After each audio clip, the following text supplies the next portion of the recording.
Good evening, Bristol. Are you ready for Karl Porter and Friends? Well, make some noise, because here it is, it's Karl Porter!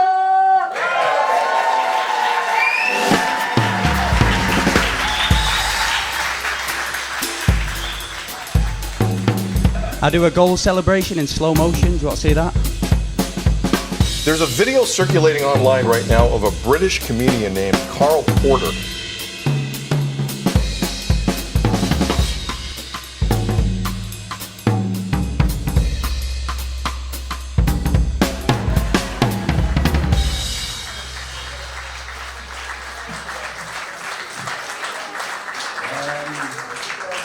Getting old that now, innit? So, into my girlfriend every morning. Just a reminder. 6 in the morning like that. She's like, fuck off with football. Sick of it, you watch it and you're just doing this every morning, stop it. I'm like, alright then, do you ever watch tennis, babe? She's like, what? I said, do you ever watch tennis?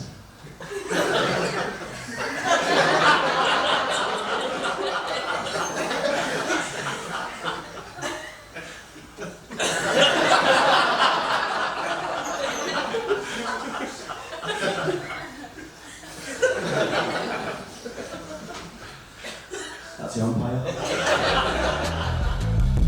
Mad, overwhelming, knowing that video 100% changed my life. It's been a crazy year since it's happened. But I remember that being the first video. You know, a good friend, Phill Sutton, he said, you know, I'll be happy to start editing your reels, get some content of your style of comedy online. And ironically, that was the first video I put on. A minute video can like change your life. I was able to quit my day job eventually and be able to do comedy full time. Internet's pretty mad, isn't it? I was on the toilet when I put that video on. So I sat there on the toilet and then went home and then woke up and then I think my girlfriend woke me up the next morning. She was like, Karl. I was like, what? She was like, it's 1 million views on, show me. I was like, no. What profit? Show me. Definitely opened a lot of doors after this clip. Obviously I've been doing stand-up for like 4 years prior to the clip, so I was kind of building my way up, you know, getting bigger spots, but it was able to open those doors for me to actually do my own shows. I'm getting married though, so I wouldn't cheer it either.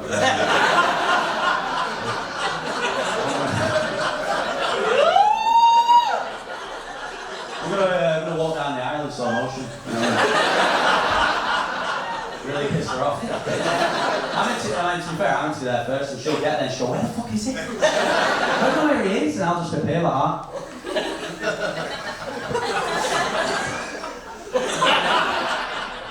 I kind of felt like I created a fan base from that video and everything I've been doing since. So yeah, I've been doing like Karl and Friends shows, probably like a couple of months after the clip, and I'm still doing them now, where I can, you know, do my own show around the country, be able to bring my friends along with me, my close mates who are solid comedians, building the way up.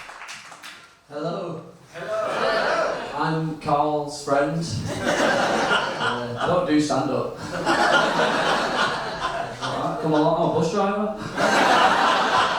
To be able to do these shows with my mates, knowing that they're all unbelievable what they do, what I do, and we can all just jam it into one kind of like show, up and down, different cities. Punchline there, slightly impacted by the phone. It's alright. Sorry. It's alright. I'll start again. I don't even do stand-up. But going Bristol was like lovely, lovely town, like really good for comedy. Think about how useful that would be. Wherever you are, right? You're on a bus in Spain, right? And you're on a bus in Spain. Chatterboxes, listen to this, right? And the venue and people again, because like when you come from a background of a certain type, like obviously I grew up in a council estate, so you kind of feel like your humour's only going to be directed at a certain like crowd. Like in like Manchester, if you go to like a working men's club, people are going to be like associated with the comedy I do because it's like relatable. But even going to like Bristol, like the room was like warm, it was you know, dead welcoming, and everyone just like on board from the get-go. Spanish people in? Tranquilo.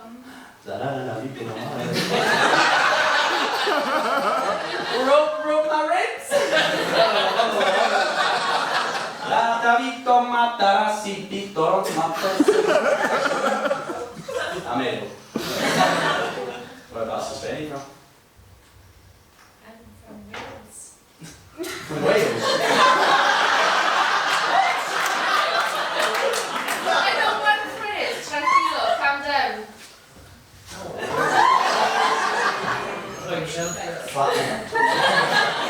Someone's from Spain, aren't they? Yeah. Oh.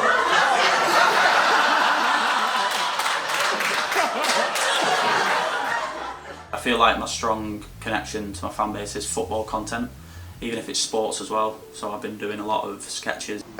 Almost ready. Yeah. And go. Good. Yeah. Shake your leg as well. Sub. I need a sub. Fuck. Please, look, Jesus, help me. Arms in the air. It's platoon. Ah! We'll be done with this in a sec. Yeah. Let's go. Right, off we go. Okay, 3, 2, 1. And it's Lampard going down the middle. Francis Beckenbauer. Back to Schneider. Back to Conscon. Conscon is going to goal! Yes, this is the one. I think like your kind of role is just you're dead like smug. Right, You kind of just like every like 2 seconds you go in. Yeah. Like kind of, you know, yeah, and then just being like, see, I look over there and like. Yeah. It's alright, we can have all this in the bonus. Have that, you bonus bastards. And this is your bonus. Bonus fox. I'm a GIMP referee. I'm a GIMP player. I have a referee's whistle on, and look at me, I'm like.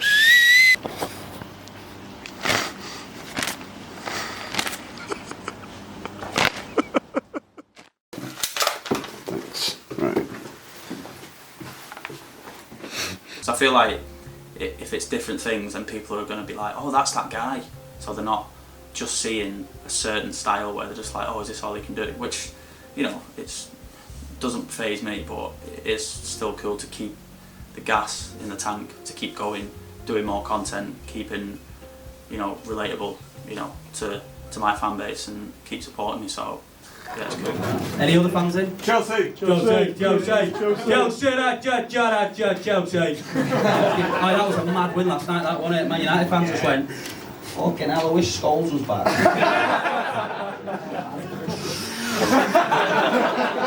I'm going to be one time. Paul Palmer, like that. I used to work at the football stadium during the pandemic, and that was crazy, because there's no fans. Not at City anyway, is it, but the Etihad. I remember though, like, obviously you need the fans for football, do you know what I mean? Like the passion and all that bollocks. When a player scores 90th minute, just run straight to the fans, like even they celebrate, you know, like a last minute header like that.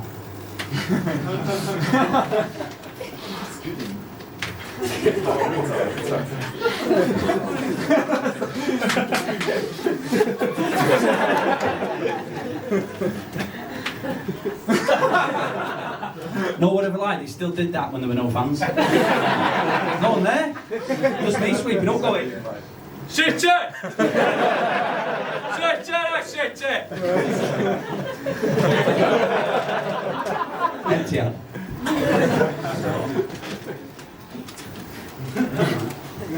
How you all doing? Yeah. It's good. Boys? Oh, sorry, I said the caps from the back, with the thick neck. I thought that's a bloke. Anyway, so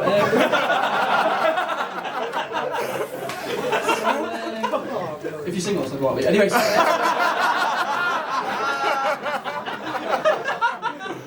what have I been up to? As well as doing comedy, I do a bit of video work on the side, right? And I've been helping Carl out with the videos and that, right? And I did a gig after the whole viral sensation of Karl happened, at the height of it, right? I'm doing a gig, and the host there, he goes, right, are we all ready for our next act? And everyone's like, woo, and then he goes, oh, do you know what? Oh, has everyone seen that viral video of this comedian doing a slow-mo like goal celebration? And everyone's going, oh, he's here, it's him. And then he went, right, well, your next act edited his video. So I had to come out like,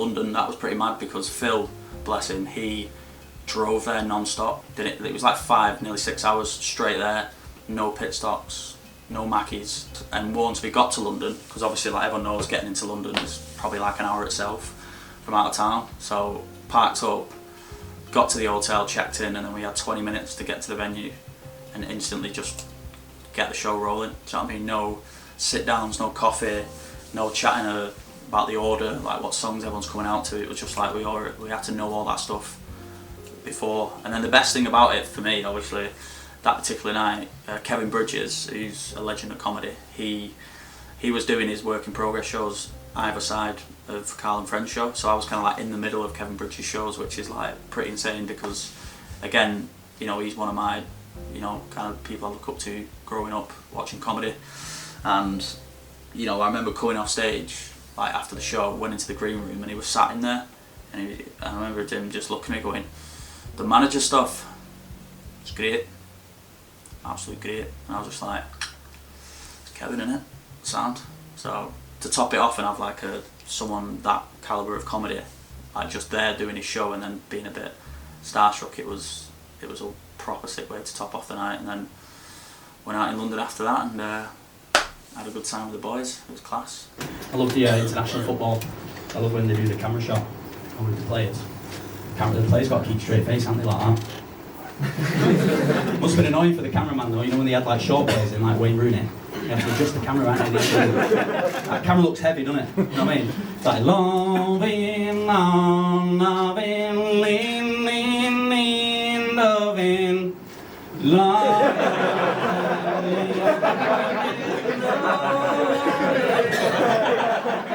Got to give it Wayne Rooney, never broke face, did he? Played the game like that.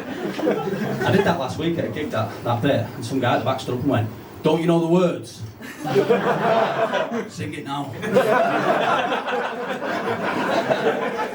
It's comedy, chill out. I love the cup finals. I remember when, you know when they have a penalty shootout and the team loses? I love that. That's funny because the cameraman, like you see all the players obviously dejected on the pitch, they're fuming, they're gutted, like they stood there like that. But the cameraman always goes dead close to his face. That was me. I go dead close and go,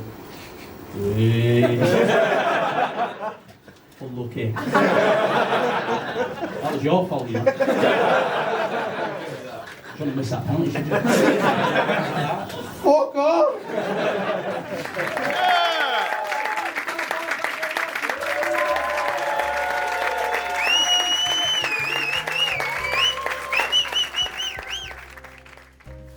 You know, it's mad to think people are paying money to come over, like, because people have come over from like Canada and Norway, just like mad locations, coming to Liverpool or Manchester just to see like an hour and a half of a show, and then be able to like meet those guys after the show saying, oh, I've come from here.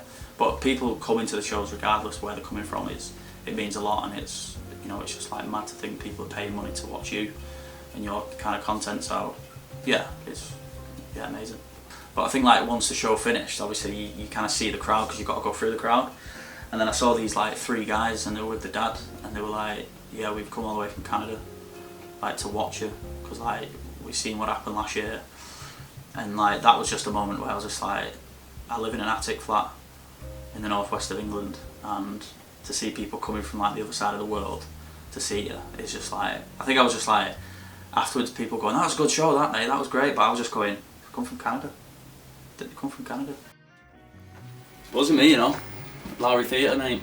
You know, I graduated here, born in Manchester, so it's a bit of a, you know, a bit of an honour to come here and do the show. Do Karl and Friends, got the crew here, and yeah, we're going live in, you know, 5 minutes.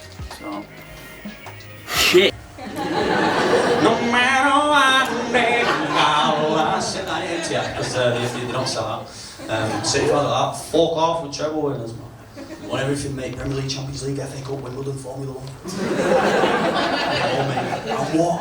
That's my older brother's favourite saying. I'm what? I think I'm arsed, don't look arsed, don't sound arsed. I'm like, got a knife in your hand, so I think you're arsed. You're not. Like, yeah, my son's not like that. It's 2 in the morning, I'm 6. Rough Charles, you know. That's his favourite saying. Like, as soon as he's a Man United fan, but he's dead intense. So as soon as United win the first game of the season, that's what I said before. Like, he's like, boom, says he fucking Man United there, lad. 6-0, mate, smashed him, mate. And what? Premier League, Champions League, FA Cup, Wimbledon, Formula 1, Lowry Theatre. Fucking with everything, mate. Watch, mate, till end of the season. Like Lowry Theatre, in the theatre, and he's like, and what? I think I know that, no. Fucking is the theatre. Yeah, but I'm gonna be one side. And just to walk in there knowing that I was doing my show with my mates, that was just like a proper, I don't know, it was just kind of a moment where I kind of stood still and thought, wow, that's pretty crazy, that, because you know it's so iconic in where it's at in Manchester. But yeah, strange love though, isn't it? You ever been in love, lad? How old are you? Oh, why not? Well, listen, it will happen for you one day, I'm sure. Once you get contact lenses. No, I'm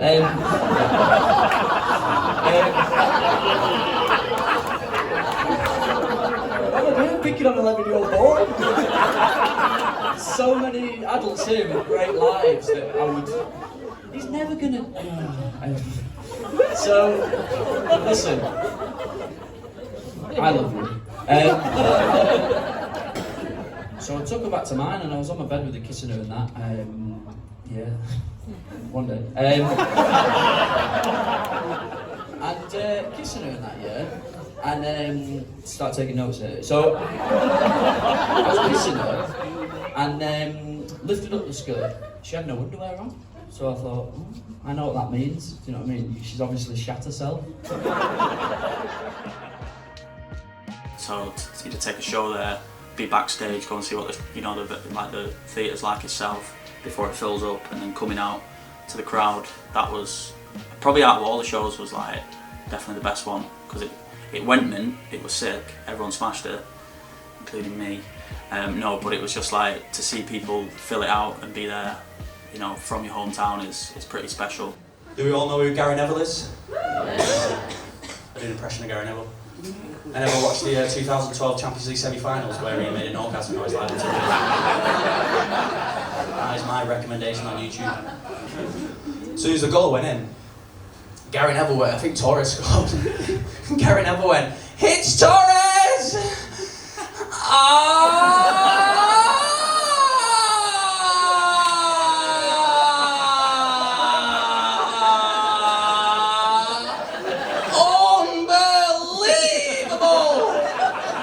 Like, fucking what's rewind that? Do it.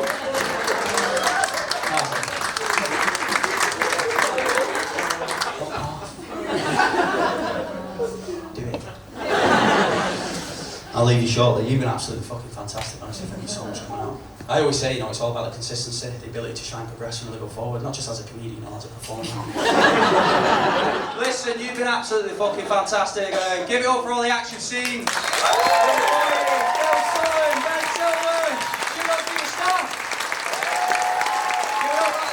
Karl Porter, have a good night, take care.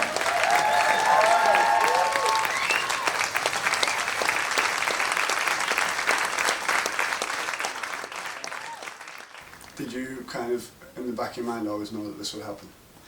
It's mad, isn't it? Because you don't really know if it's ever going to happen on a full-time basis, because when you start comedy, you'll have people around you going, alright mate, just get a job. Do you know what I mean? Because it is because it is like a mad kind of like industry to get into, because, you know what I mean, it's entertainment, so, you know what I mean, you never know how long it's going to last. Do you just enjoy it? I feel like just enjoying it as it's going, because you never know. Do you know what I mean? I could just be back at my day job in like 5 years, you just don't know. But I always in my own mind said I want to do this full time, and now I've got to this position, I want to keep that position and just keep going forward, and just, like I said, just enjoy it at the same time as just work hard and get the work done. So yeah, buzzing. Aww.